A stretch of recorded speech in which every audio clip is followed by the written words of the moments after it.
நம்மைச் சுற்றி சூழல் விழிப்புணர்வு செய்திகள்.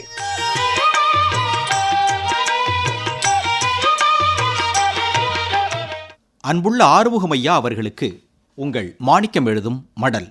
நலம் நலமறிய ஆவல். இன்னைக்கு ஒரு முக்கியமான நாள், மார்ச் 8ஆம் தேதி, உலக மகளிர் தினம். வீட்டில் அக்காவுக்கு அம்மாவுக்கு என்னுடைய வாழ்த்துக்களை சொல்லிடுங்க.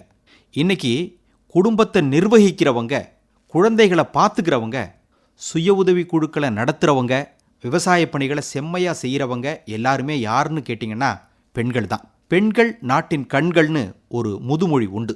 ஒரு வீட்டில் ஒரு பெண் படித்திருந்தால் அந்த குடும்பமே படித்த மாதிரின்னு பெண்களின் சிறப்புகளை சொல்கிறதுக்கு நிறைய பொன்மொழிகள் உண்டு.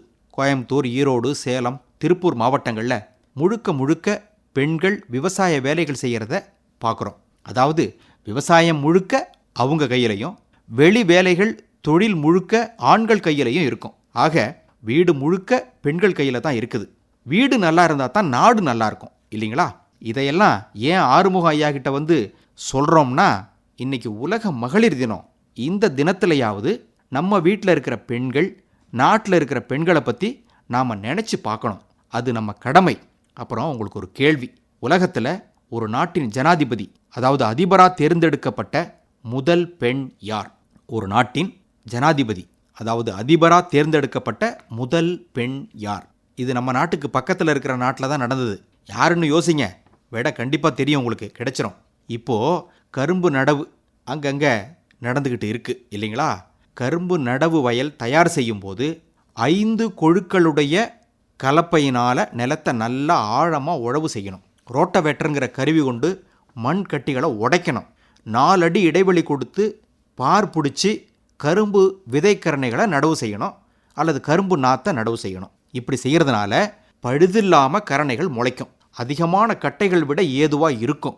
களை எடுக்கிறது, மண் அணைக்கிறது, உரம் வைக்கிறது, அறுவடை செய்கிறது மாதிரியான வேலைகளை எளிமையாக செய்ய இந்த 4 அடி இடைவெளி உதவி புரியும். இதையெல்லாம் உங்களால் செய்ய முடியலன்னா வீட்டில் அக்கா கிட்ட சொல்லுங்கள், விரைவாக எளிமையாக செஞ்சு முடிச்சிருவாங்க.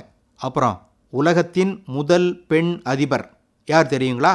இலங்கையின் சிரிமாவோ பண்டாரநாயக்கா.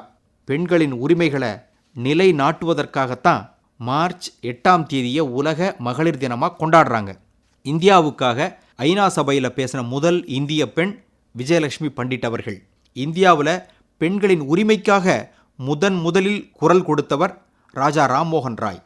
அதுக்கப்புறம் தேசப்பிதா மகாத்மா காந்தி, டாக்டர் அம்பேத்கர், பாரதியார், பாரதிதாசன், தந்தை பெரியார்லாம் பெண்களின் உரிமைக்காக குரல் கொடுத்தவர்கள். திருவிக்கா எழுதின பெண்ணின் பெருமைங்கிற புத்தகத்தை எல்லாரும் படிக்கணும். ஆனால் பறிக்கப்பட்ட உரிமைகள்லாம் அதே ஆணினம்தான் குரல் கொடுத்து பெண்களுக்காக மீட்டு கொடுத்ததுங்கிறதையும் யாரும் மறக்கக்கூடாதுங்க ஐயா. இப்படிக்கு மடல் மாணிக்கம்.